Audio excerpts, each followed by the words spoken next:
Hello everyone, in this video we will learn how to delete folder in Outlook. So let's start. Open your Outlook application and here in the left hand side have a folder list. Okay. If you want to delete this folder, simply right click on the folder and you can see the delete folder option showing. But this option is not showing the visible because this folder is a system folders. This all folder is a system folder.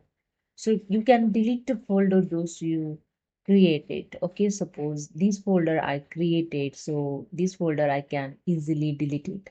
Simply right click on the folder and click on the delete folder option, and here you can see the one dialog box is pop up. So move the created to delete item folder, just click on yes, and your created folder is deleted. Okay.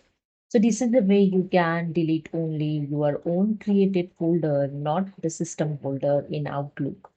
Hope you understood. If you like this video, please subscribe. Thank you so much.